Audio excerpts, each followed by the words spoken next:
पुन्हा पुन्हा एका गोष्टीचं स्मरण होतं आणि ती गोष्ट म्हणजे काय आहे की what exactly I am searching for. मी कशाचा शोध घेत आहे. राईट. आपल्यापैकी प्रत्येक व्यक्ती कुठल्या ना कुठल्या गोष्टीचा शोध घेत आहे. जरी हे सर्व काही मीडियम असतील, बाकीचे सगळ्या काही गोष्टी ज्या आहेत, ज्या आपण आपल्या जीवनामध्ये प्राप्त करण्याची आपली मनीषा, इच्छा, महत्वाकांक्षा किंवा एक गोल जे सेट केलेलं आहे, ध्येयपूर्तीच्या दिशेने आपण जे चाललेलो आहोत, हे जाण्याचं उद्देश काय आहे. What exactly the purpose of your life. Right.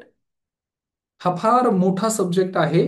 मी फक्त याचे इंट्रोडक्टरी देत आहे आता, की आपल्या जीवनाचा उद्देश, पर्पज काय आहे. आणि जर हे बऱ्याच व्यक्तींना विचारलं, आता त्यामध्ये बरेच व्यक्ती काय म्हणतील, की वेगवेगळे त्यांचे जे काही ध्येय असतील त्याच्या अनुसार ते त्यांच्या जीवनामध्ये परिवर्तन किंवा बदल करण्यासाठी अ, तयार असतील, तत्पर असतील. आणि त्या प्रत्येक व्यक्तीला जर विचारलं की तुम्हाला काय हवं आहे, राईट, आणि तो व्यक्ती काय म्हणेल की मला माझ्या जीवनामध्ये काही गोष्टी प्राप्त करायच्या आहेत. बरोबर. मरण्यापूर्वी, before I die, what is the purpose of my life. Right. माझ्या जीवनाचा खरा उद्देश काय आहे. आणि हा प्रश्न जर तुम्ही स्वतःला विचारलेला नसेल, तर आज किंवा आतापासून स्वतःला परत पुन्हा पुन्हा तो प्रश्न विचारा. What is the purpose of my life. माझ्या जीवनाचा उद्देश काय आहे, माझ्या जीवनाचं ध्येय काय आहे. राईट. हे जितक्या सजगतेने तुम्ही विचाराल, म्हणजे तितकं तुम्ही ह्या मार्गावर दृढ, म्हणजे संकल्प जो आहे तुमचा, तो दृढ संकल्प राहण्याचे चान्सेस किंवा संधी आहे, किंवा संभावना आहे, की तुम्ही मार्ग निवडलेला आहात ह्या मार्गावर राहाल. राईट. परंतु पर्पज काय आहे. Purpose, what is the purpose of your life. आता वेगवेगळे पर्पजेस आहेत, वेगवेगळे उद्देश आहेत, वेगवेगळे हेतू आहेत. कुणाला स्वतःसाठी जगायचंय. राईट. म्हणजे त्यांनी इतक्या हाल अपेष्टा सहन केलेल्या आहेत बालपणात किंवा त्यांच्या जीवनात. मग आता त्यांचा उद्देश काय आहे, की I want to achieve something, की असं काही प्राप्त करेन की माझ्या पूर्ण कुटुंबाला आजपर्यंत जे नाही प्राप्त झालं ते सगळं मी त्यांना देईल. आणि बरेच आई वडील आपल्या मुलांना, आपल्या बालकांना काय म्हणतात, की तू खूप शिक, मी तुला काही कमी पडू देणार नाही. मला जे नाही मिळालं माझ्या बालपणात ते सगळं मी तुला देईल. किंवा घरात इतरांना सुद्धा बोलताना आपण असं बोलतो ना, की माझ्या बालपणात जे नाही मिळालं ते सगळं मी माझ्या मुलांना देणार आहे. बरोबर. परंतु तुमच्या बालपणात तुम्हाला एक गोष्ट मिळाली होती, संस्कार. प्रथम संस्कार मुलांना द्यावे लागतील. म्हणजे हा एक उद्देश असतो. संस्कार बाजूला राहतात बऱ्याच वेळा. परंतु भौतिक ऐहिक वस्तू किंवा हे जे गॅजेट्स जे आहे, आणि लहान मुलांना त्याच्याशी काही घेणं देणं नाही. त्यांच्यासाठी एक रिकामा डबा किंवा एक काडीपेटी सुद्धा, ही सुद्धा खेळणं आहे. त्यांना त्यांना ते रिअलाइज सुद्धा होत नाही. जे महागडे वस्त्र कपडे ह्या लहान मुलांना मिळत आहेत, त्यांना त्याची हे सुद्धा नाही की रिअलायझेशन सुद्धा नाहीये त्यांना, आणि त्यांना त्याची अपेक्षा पण नाहीये. कळालं. परंतु लहान मुलं असतात हा, हे कायम लक्षात ठेवा. ती श्रीमंताची असो किंवा गरिबाची असो, लहान मुलं ही लहान मुलंच असतात. ते इतके म्हणजे त्यांचा पर्पज जो आहे किंवा त्यांचं जे इमोशन आहे, ते इतकं साधं सरळ सिंपल आहे, की त्यांच्या अंतर्मनात कटुता नाही, द्वेष नाही, तिरस्कार नाही, कलुषित नाही, काहीच नाही. ते अगदी सिंपल आहे. राईट. बालपणात तुम्हाला सुद्धा आठवत असेल हे, एखाद्या मित्र किंवा मैत्रिणी बरोबर जर वादविवाद झाले, तर फक्त असं करायचं, काय, आजपासून मी कट्टी, आता मी तुझ्याशी बोलणार नाही. राईट. आणि थोड्या वेळाने जेवणाची सुट्टी झाली, आणि जर त्या व्यक्ती लहान बालकाने एखादा पदार्थ शेअरिंग केला, तर हा चल आता आपली बट्टी. राईट. म्हणजे इतकं साधं सरळ सोपं त्यांचं जीवन आहे. बालपण जे आहे त्यामध्ये पण हे प्रोग्रामिंग कोण करतंय, त्यांचे पालक करतायत. राईट. आणि this is what the purpose. Purpose काय होता आल्यानंतर या पृथ्वीवर, पृथ्वी लक्ष जे काय आपल्याला प्राप्त झालं याच्यामध्ये आपला उद्देश काय होता? आनंदी राहणं. राईट. आनंदी राहणं हा आपला स्वभाव, मूळ स्वभाव होता, असंच म्हणावं लागेल आता. कारण आता आनंदी राहण्यापलीकडे बाकी सगळ्या गोष्टी आपण करत आहोत. फक्त ब्लिस ज्याला म्हणतात ते जीवनातून हद्दपार झाल्यासारखं वाटत आहे. राईट. तर मूळ प्रश्न आपला काय आहे की आपल्याला काय हवं आहे? आपल्याला काय हवंय? What is the purpose of our life? कोणी म्हणेल मला चांगलं घर बनवायचं आहे, 2 BHK 3 BHK फ्लॅट हवा आहे. चांगली गोष्ट आहे, व्हेरी गुड. पर्पज काय आहे? Right? कोणी म्हणेल मला लक्झरियस कार घ्यायची आहे, मोठी कार घ्यायची, सेडान कार घ्यायची. पर्पज काय आहे? राईट. कोणी म्हणेल मला युट्यूब इन्फ्लुएन्सर व्हायचंय, युट्यूबवर मला फार फेमस युट्यूबर व्हायचंय. आणि आहेत बरेचसे व्यक्ती आहेत की जे आता प्रोफेशन म्हणून हे फील्ड चूज करतायत. राईट. म्हणजे रील्स वगैरे ज्या काही गोष्टी ते बनवत आहेत आता, त्यानुसार की मला या गोष्टीत म्हणजे कार्य करायचंय. परंतु पर्पज काय आहे? मला दुसऱ्यांना मदत करायची आहे. पर्पज काय आहे मदत करण्यामागे? राईट. मला दुसऱ्यांना हील करायचंय, हिलिंग द्यायचंय, बरं करायचंय. उद्देश काय? पर्पज काय आहे त्यामागे? कळालं? मला भरपूर धनसंपत्ती कमवायची आहे. उद्देश काय आहे? राईट. भरपूर धनसंपत्ती प्रश्न हा नव्हता कधीच, की गोल हे पण नव्हतं कधीच. म्हणजे जे लोक म्हणतात ना की मला 5,000 करोड, 100 करोड रुपये किंवा 10 करोड रुपये कमवायचे आहेत. प्रश्न हा नाहीये 10 करोड रुपये कसे मिळणार. प्रश्न हा आहे, आणि हा ब्रह्मांडाचा, युनिवर्सचा प्रश्न आहे, निसर्गाचा, नेचरचा प्रश्न आहे. 10 करोड रुपये मिळाल्यानंतर तुम्ही करणार काय आहात? हा, याची लिस्ट आहे का तुमच्याजवळ? तुमच्या कामाची यादी आहे का तुमच्याजवळ? तुम्ही कशा कशासाठी त्या पैशांचा उपयोग करणार आहात याची यादी आहे का तुमच्याजवळ? का फक्त ते पैसे कुणाच्या तरी अकाउंटमध्ये होते आणि तिथून फक्त तुमच्या अकाउंटमध्ये शिफ्ट झाले, ट्रान्सफर झालेत, पण उद्देश काय, पर्पज काय? जोपर्यंत पर्पज मिळत नाही तोपर्यंत ती वस्तू असून किंवा नसून जीवनात फरक पडत नाही. आणि जर आणि जर असं नसतं तर आज त्या व्यक्तींना पहा ज्यांच्याकडे ऑलरेडी 3 4 5 गुंठ्यांमध्ये घर बांधलेलं आहे, 5,000 स्क्वेअर फूटचा त्यांचा रो हाऊस आहे, 4 BHK आहे, लक्झरी कार आहे, वेल सेट बिझनेस आहे, ते व्यक्ती सुद्धा संध्याकाळी बारमध्ये बसतात. का? तर आज स्ट्रेस लेवल वाढलेला आहे म्हणून. कळालं? किंवा त्यांच्याच घरी व्यवस्था करतात. का? तर आता स्ट्रेस वाढलाय, टेन्शन वाढलंय. बरोबर. आणि ते रिलीज करण्यासाठी ते ते मार्ग अवलंबतात. हेच एक मजूर जो रस्त्यावर दगड फोडायचं काम करत आहे, किंवा गवंडी काम करतोय, किंवा अजून कुठलं प्लंबिंग किंवा शारीरिक श्रमाचं कार्य करत आहे, आणि त्याच्याकडे सुद्धा जर तुम्ही नीट निरीक्षण केलं तर तो सुद्धा घरी जाण्यापूर्वी, म्हणजे बरेचसे व्यक्ती, 70-80% व्यक्ती जे ग्रसित आहेत, व्यसनांच्या आहारी आहेत, हे सुद्धा घरी जाण्यापूर्वी किंवा जाताना ड्रिंक करून घरी जातात. किंवा ते सुद्धा कुठेतरी बसतात. का? तर आज खूप थकलोय, रिलॅक्स व्हायचंय. या दोघांमध्ये फरक काय आहे? ब्रँड फक्त वेगळा आहे. राईट. ब्रँड वेगळा आहे, ब्रँड. ब्रँड व्यतिरिक्त दोघांची अवस्था समान आहे. कळालं? एकाकडे 10 करोड रुपये आहेत पण तो पण मजूर आहे, आणि दुसरा मजूरच आहे, त्याच्याकडे धनसंपत्ती नाही. एकाकडे चॅलेंज आहेत, एकाकडे रिसोर्स आहेत, पण दोघांची अवस्था समान आहे. कळालं? काही विद्यार्थी असे असतात इतके बुद्धिमान, इतके तीक्ष्ण, की त्यांना जर सांगितलं की वर्षभर हा सिलेबस करायचा आहे, वर्षभर 12वीचे विद्यार्थी असतील, वर्षभर तुम्हाला वर्षभरात हा सिलेबस पूर्ण करायचा आहे, तर ती मुलं इतकं तीक्ष्ण आणि बुद्धिवान आहेत की ते म्हणतात वर्षभर कोण अभ्यास करेल एवढ्या सब्जेक्टचा, म्हणजे वर्षभर फक्त एवढ्या सब्जेक्टचा कोण अभ्यास करेल. तो एवढा म्हणजे त्यांच्यासाठी आश्चर्यचकित होता की एवढं, फक्त एवढं, हे तर मी 3 महिन्यात करेल. कळालं?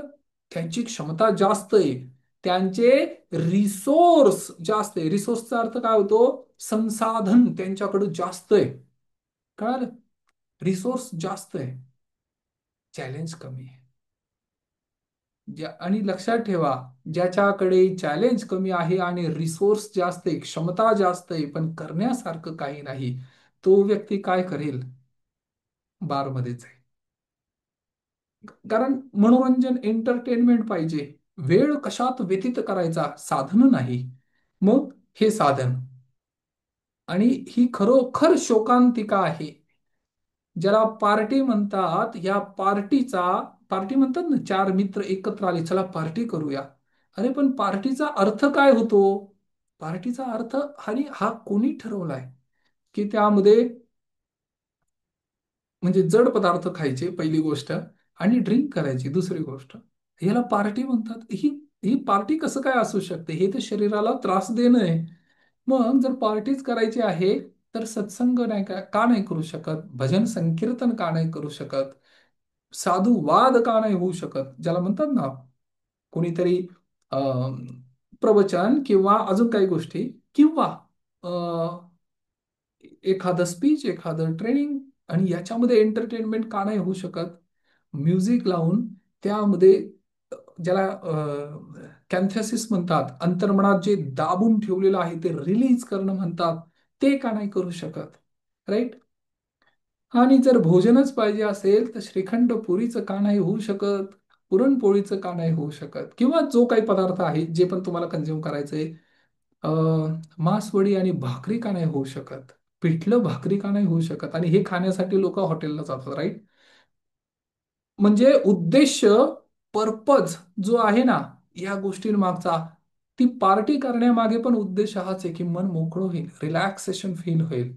कळालं? चार मित्रांमध्ये उठलो बसलो की असं वाटेल, वा किती गप्पा गोष्टी झाल्या, मन हलकं झालं. अरे पण हे तुम्ही रेग्युलर करू शकता, रोज करू शकता. याच्यासाठी विशिष्ट दिवसाची आवश्यकता नाही. आणि जर गेट टुगेदर, स्नेह संमेलनच करायचं आहे, तर ते सुद्धा होऊ शकतं. राईट? रिसोर्स आणि चॅलेंजेस, हा असा ग्राफ आहे.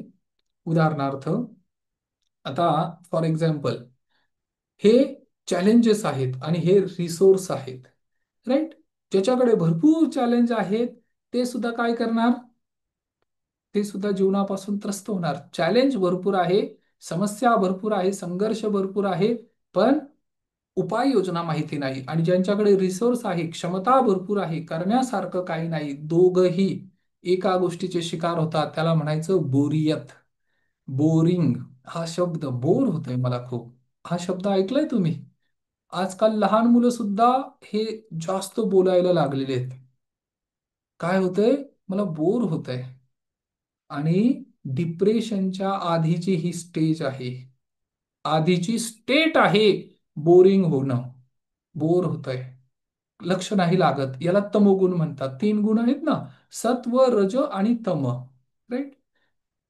राजसिक म्हणजे ज्याला, जो पळतो खूप, ज्याला त्याचे ध्येय प्राप्त करायचे म्हणून तो खूप ऍक्टिव्ह आहे, त्याला राजसिक म्हणतात. दैविक म्हणजे काय?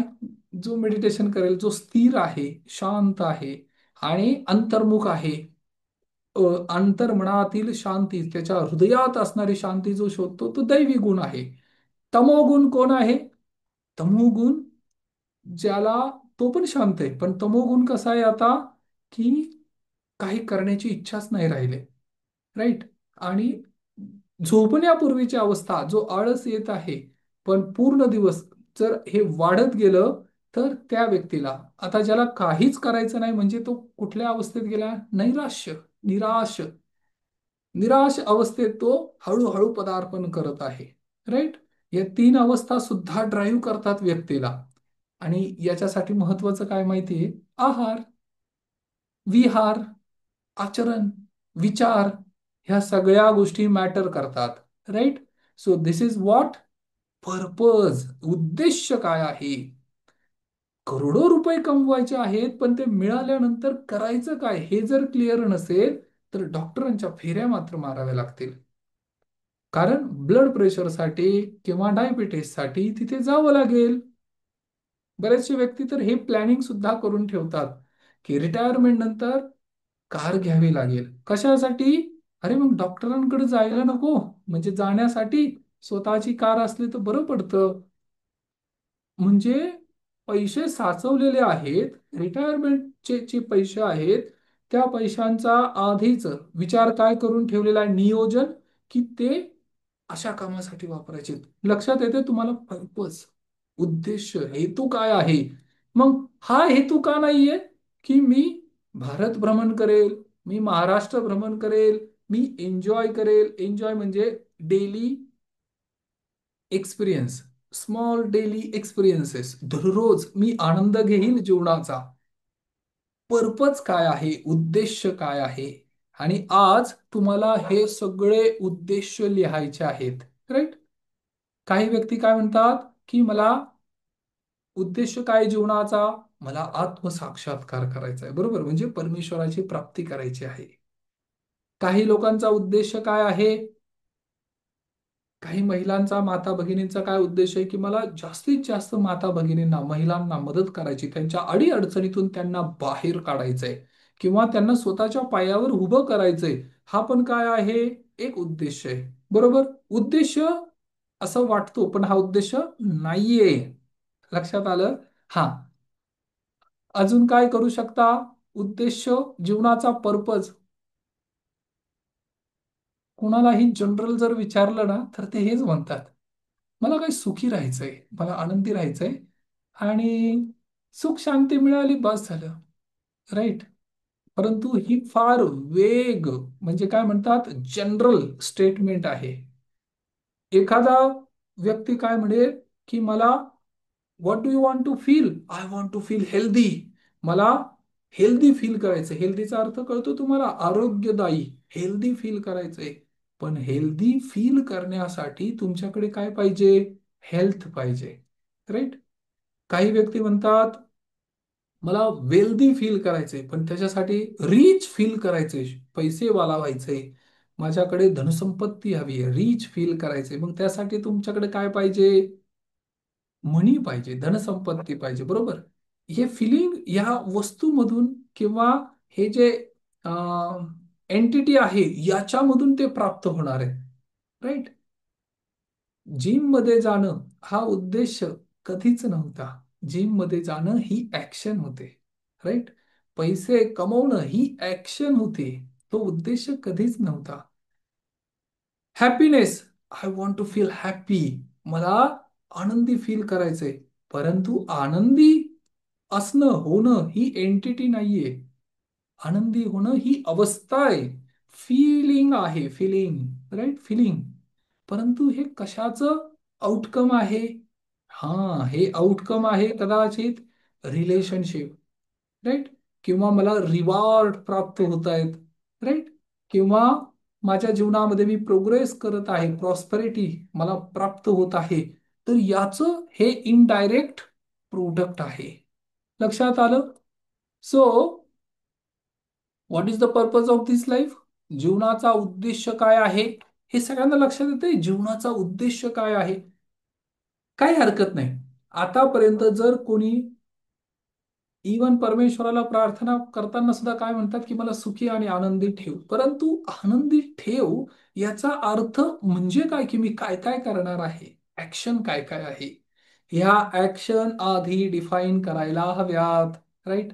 आता माझा एक पर्पज किंवा माझं एक इमोशन, म्हणजे आपल्या जीवनाचं उद्देश काय माहिती तुम्हाला? लक्षात आलं? आपल्या जीवनाचा उद्देश काय आहे? इमोशन आणि फिलिंग. फिलिंग. बऱ्याच वेळा व्यक्तींना त्यांचं गोल ध्येय प्राप्त होतं, पण ते प्राप्त झाल्यानंतर सुद्धा त्यांना काय वाटतं माहितीये? काहीतरी मिसिंग आहे, काहीतरी चुकल्यासारखं वाटतंय, पूर्णत्व प्राप्त झालं नाही असं वाटतंय. र- खरोखर काही व्यक्तींची अवस्था अशीच आहे. ज्या घरासाठी अट्टहास केला, जे 2 BHK 3 BHK किंवा फार मोठं किंवा साधं स्वतःचं स्वतंत्र घर स्थापित झालं, तरी सुद्धा ते म्हणतात काहीतरी मिसिंग आहे, काहीतरी राहिल्यासारखं वाटतंय. का? कारण तुम्ही purpose, what you want to feel, ते निश्चित केलं नाही. तुम्ही फक्त वस्तू निश्चित केली, पण ती वस्तू प्राप्त झाल्यानंतर काय करायचंय ते निश्चित नाही केलं. आणि ती वस्तू मिळून सुद्धा, व्यक्ती मिळून सुद्धा, परिस्थिती मिळून सुद्धा बऱ्याच वेळा असं वाटतं तरी पण मिसिंग आहे. लक्षात आलं?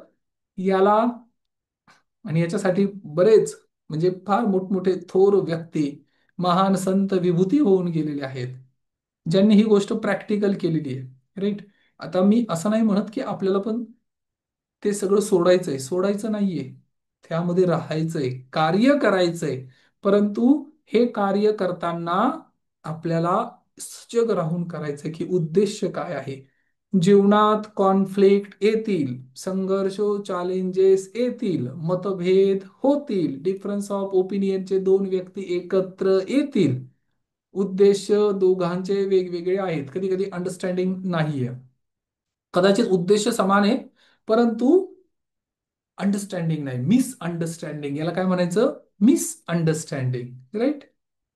आणि हे जे आपल्याला हवंय ना, दुसऱ्याकडून काय पाहिजे? रिस्पेक्ट पाहिजे. हा म्हणजे काय पाहिजे? असं विचारा तुम्ही एखाद्याला, मी तुझा रिस्पेक्ट करावा अशी तुझी इच्छा आहे ना? बरोबर. मग मी करू काय ते सांग ना मला प्रथम. काही नाही, तू घरात आल्यानंतर पहिल्यांदा माझ्याकडे लक्ष देत जा. मग मला विचारत जा की तुम्ही कसे आहात. हा, मग मला फील होईल की तू मला रिस्पेक्ट करते किंवा करतोस. कळालं? अच्छा, एवढंच ना? तो विचारत जाईल. लक्षात आलं? परंतु ज्या व्यक्तीकडनं रिस्पेक्ट एक्सपेक्ट करत, त्याला माहीतच नाही की रिस्पेक्ट म्हणजे मी करू काय नेमकं, मग तू कसं काय फुलफिल करेल? आलं लक्षात? ह्या ज्या काही गोष्टी किंवा लिस्ट आपल्याकडे आहे ना, ह्या लिस्ट तुम्हाला रिस्पेक्ट पाहिजे, पण चित्र काही नाही. चित्र याचा अर्थ, उदाहरणार्थ, मार्कर किंवा पेन. पेन हा शब्द मी बोललो, पेन, तर लगेच तुमच्या डोळ्यापुढे येईल काहीतरी पेन, पेनाचं चित्र येतं ना. मोबाईल म्हटलं की मोबाईलचं चित्र, फोटो येतो ना डोळ्यासमोर. फुटबॉल म्हटलं की फुटबॉलचं चित्र येतं ना. ओके. मी जर टू प्ले क्रिकेट असं म्हणालो, तर तुमच्या समोर लगेच क्रिकेटचं ग्राउंड येतं ना, बॅट बॉल येतो, प्लेयर्स येतात, राईट, स्टंप येतात, हे सगळं चित्र डोळ्यासमोर येतं ना. हा, एकच वाक्य, एकच शब्द मी बोललो, to play cricket. Cricket, cricket बोलल्याबरोबर लगेच सगळं डोळ्यासमोर उभं राहिलं. आणि इमॅजिनेशन झालं, व्हिज्युअलायझेशन झालं, सगळ्या गोष्टी झाल्या. कधी? फक्त हा शब्द श्रवण केल्यानंतर. ऑडिटोरी असतात ना काही लोक, फक्त एक शब्द बोललो आणि इथे सगळ्या त्या निर्माण झाल्या पिक्चर्स, व्हिडिओज निर्माण झाले. फक्त चित्र नाही तर चलचित्र, पिक्चर्स निर्माण झाले. बरोबर? हा, असं तुम्ही कुठलाही खेळ घ्या, कुठलीही ऍक्टिव्हिटी घ्या, त्याचं तुमच्या समोर हे वर्ब आहेत. वर्ब म्हणजे काय? क्रियापद. म्हणजे काय? I play cricket. हा, मी क्रिकेट खेळतो. पण क्रिकेटचा शब्द ऐकताच डोळ्यापुढे सगळं चित्र निर्माण झालं. बरोबर? मग रिस्पेक्ट हा शब्द ऐकल्याबरोबर डोळ्यापुढे काय निर्माण होतं? शोधण्याचा प्रयत्न करा, पण अंतर्मनापुढे, सबकॉन्शियस माइंड पुढे फक्त ब्लँक स्क्रीन येईल, काहीच येणार नाही. आणि जी ब्लँक स्क्रीन आहे, ती तुम्हाला तुमच्या जीवनात हवी आहे, पण तुम्हालाच माहित नाही की मला प्राप्त काय करायचंय. तर मग ते फुलफिल कसं काय होईल? ते पूर्ण कसं काय होईल? निसर्ग, ब्रह्मांड, युनिवर्स किंवा जी पण ही क्षमता आहे, ऊर्जा शक्ती आहे, ती पूर्ण करेल तर करेल काय? कारण क्लॅरिटी नाहीये. लक्षात आलं? आणि ह्याच उद्देशासाठी, पर्पजसाठी बरेच व्यक्ती खूप प्रयत्न करतात, परंतु at the end of the day किंवा जीवनाच्या अंती शेवटी सुद्धा त्यांना कळतच नाही मला पाहिजे काय होतं जीवनात. कळालं?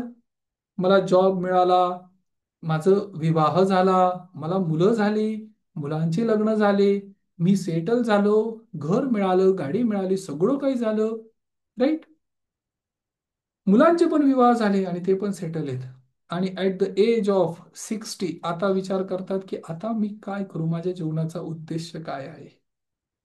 आणि बऱ्याच वेळा तर हद्द इथपर्यंत होते की तो व्यक्ती मरणासन्न आहे. मरणासन्न म्हणजे मृत्यूशय्येवर आहे, आणि तिथं गेल्यानंतर त्याला काय विचारतात माहितीये? तुमची शेवटची इच्छा काय आहे? शेवटची इच्छा काय असेल तर सांगा. अरे, तुमच्याकडे जगण्यासाठी 70 वर्ष, 60 वर्ष, 80 वर्षाचा वेळ होता. त्यावेळेस पूर्ण करायच्या होत्या ना सगळ्या इच्छा. आता काय इच्छा पूर्ण करणार? कळालं? म्हणजे ही गंमतच आहे थोडक्यात.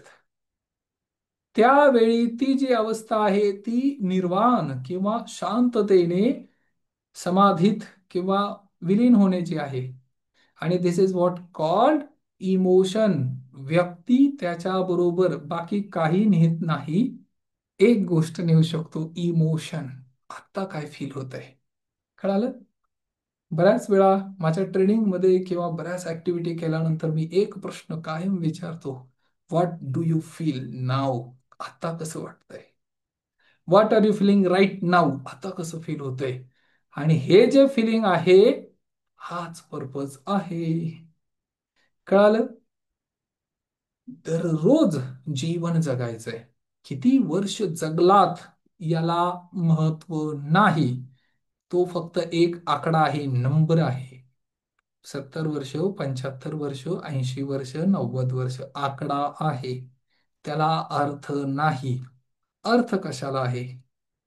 आज किती जगलात? आज, आज, आज, आजच्या क्षणी, आजच्या दिवशी, या क्षणी, ह्या एका तासात किती जगलात? किती ऍक्टिव्हिटी केल्या किंवा किती तुमच्या समाधान, आनंद याच्या जवळ गेलात? लक्षात येते सर्वांना? हे फार महत्वाचं आहे. राईट? पर्पज हा फार मोठा टॉपिक आहे, याच्यावर अजून फर्दर डिस्कशन करता येईल. परंतु आणि ते वर्ब ट्रान्झिटिव्ह, वर्ब इनट्रान्झिटिव्ह. इनट्रान्झिटिव्ह म्हणजे फक्त प्रेम. मला खूप प्रेम हवंय. I want to feel love. मला प्रेम हवंय. अरे, प्रेम हवंय म्हणजे नेमकं काय हवंय? प्रेमाची व्याख्या करा बरं. बरं, प्रेमाचं चित्र करा, इमॅजिन करा. काय असतं प्रेम? राईट? काही व्यक्ती कपल, जोडी बघतात आणि म्हणतात हा हे प्रेमाचं. हे प्रेमाचं चित्र नाहीये. ह्या रिक्वायरमेंट आहेत म्हणून ते एकत्र आहेत. कुणीतरी सोबती पाहिजे, मदतीला पाहिजे म्हणून ते एकत्र आहेत. राईट? ते प्रेम नाही. शरीराच्या पलीकडे प्रेम आहे. शरीराच्या आवश्यकता म्हणजे प्रेम नाही. काही व्यक्ती म्हणतात मला प्रेम या टीव्ही सिरियल किंवा ह्याच्या मालिका आहेत ना, याच्यामध्ये जे दाखवलं जातं त्याला व्यक्ती कन्वर्ट करतो की हे प्रेम आहे. आय लव्ह यू हा शब्द ऐकला तरी लोकांना असं वाटतं, बऱ्याच व्यक्तींना, इवन खेडेगावात माता भगिनी, गृहिणी ज्या कोणी असतील त्या म्हणतात असं कसं काय बोलायचं आम्ही? याचा अर्थ काय? तो प्रेम हे फार पवित्र शब्द आहे. प्रेम, प्रेमावर हे सगळं विश्व आधारित आहे. तुम्ही पशु पक्षी जरी पाहिलं, त्यांची दोन पिल्ल जरी पाहिली, तर ती आई आणि ते पिल्ल याच्यात काय आहे? प्रेम. कळालं? आई आपल्या मुलांसाठी जे करते ना, 9 महिने 9 दिवस, 2 किलो, 3 किलो, 4 किलो जे पण काही त्या बाळाचं वजन असेल, शून्यातून वाढत जातं ना, हळू हळू हळू हळू. थोड्या वेळासाठी कधी विचार करा, म्हणजे हा प्रश्न मी त्या पुरुषांना विचारतो, जे कोणी व्हिडिओ ऐकत असतील त्यांना पण, की पाठीवर जर 5 किलो वजन असेल ना, आणि तुम्हाला दिवसभर काम करायला सांगितलं, नाही करू शकत. संध्याकाळपर्यंत एनर्जी ड्रेन होईल. पण ती स्त्री, जी एक माता आहे, गरोदर आहे, आणि ती ज्यावेळेस 2 किलो किंवा 3 किलोचं तिच्या उदरामध्ये तो बालक आहे, त्याला घेऊन ती दिवसभर काम करते. म्हणजे विचार करा किती मोठा त्याग करते ती. राईट. मग हे प्रेम नाही तर काय आहे? यालाच तर म्हणतात ना प्रेम. कुणासाठी? त्या जो बालक अजून जन्माला पण नाही आला त्याच्यासाठी, आणि दिवस रात्र फक्त त्याचाच ध्यास असतो. बऱ्याच वेळा त्याच्याशी बोललं पण जातं, गर्भसंस्कार म्हणतात याला. आता अशी जी महिला आहे आणि जी जन्म देते, आणि तिला आपण म्हणतो की ही कमजोर आहे. म्हणतात ना बऱ्याच वेळा नारी सबलीकरण. ती नारी कधीच अबला नाही, ती सबलाच आहे. तिच्यामध्ये जी शक्ती आहे, तिच्यामध्ये जे 6 गुण एक्स्ट्रा जास्त आहे पुरुषांपेक्षा, वेदांमध्ये पण हे लिहिलेलं आहे. तिच्यामध्ये जे गुणधर्म आहेत ना, ते सर्वसाधारण म्हणजे पुरुषांमध्ये नाहीयेत. नवीन जीवनाची सुरुवात, सृष्टी निर्माण करण्याची जी शक्ती आणि सामर्थ्य आहे, ते फक्त स्त्रीमध्ये आहे. मग सगळ्यात जास्त पॉवरफुल कोण आहे? कळालं? असं म्हणतात मनुष्य जास्तीत जास्त एक 15-20 हाडे मोडेल इतकी वेदना सहन करतो. परंतु एक स्त्री ज्या वेळेस मुलाला जन्म देते ना, त्यावेळेस 100 पेक्षा जास्त हाडं मोडतील इतक्या वेदनेतून ती ऑलरेडी पास होते. तरी पण ती सहन करते, सहन शक्ती. कळालं? ज्या वेळेस कधी अंतर्मनामध्ये ही शंका येईल ना, हा त्यावेळेस हे माझं वाक्य पुन्हा पुन्हा स्मरण करा, की एक स्त्री, तिच्यामध्ये परमेश्वराने केवढी मोठी शक्ती ऑलरेडी ठेवली. याला प्रेम म्हणतात. कळालं? आणि प्रेम हा शब्द इतका व्यापक आहे, इतका मोठा आहे, परंतु काही टीव्ही सिरियल किंवा मूवीज याच्यामुळे त्याला अपभ्रंश केलंय. प्रेम हे फार पवित्र आहे. प्रेम वडील जे आपल्या मुलीवर करतात ना, त्यांच्यासाठी ती लहान बालिका आहे, लहान मूल आहे, छोटस परी म्हणतात तिला, राईट. मुलगी कितीही मोठी झाली ना, तरी सुद्धा वडिलांसाठी अजून सुद्धा त्यांच्या हृदयात ती छोटस बालक आहे. माझी आणि कधी कधी त्या मुलीकडे पाहताना असं वाटतं की अरे दिवस इतके फास्ट, इतके पटकन उडून कस काय गेले. कालपर्यंत जी छोटीशी कन्या होती, ती आज एवढी मोठी कस काय झाली, एवढी मॅच्युअर कस काय झाली, एवढी समजदार कशी झाली. लक्षात येते. आता खरोखर हा फार इमोशनल सब्जेक्ट आहे, पण याला प्रेम म्हणतात. आईचं मुलावर जे प्रेम आहे, बहिणीचं भावावर जे प्रेम आहे, याला प्रेम म्हणतात. आणि सांगा, डोळे बंद केल्यानंतर प्रेम म्हटलं की डोळ्यापुढं काय येतं फक्त? ज्याला तुम्ही फक्त प्रेम म्हणता ते प्रेम नाही, ते शरीराच्या आवश्यकता आहेत. काही मुलं म्हणतात की माझं त्या मुलीवर खूप प्रेम आहे.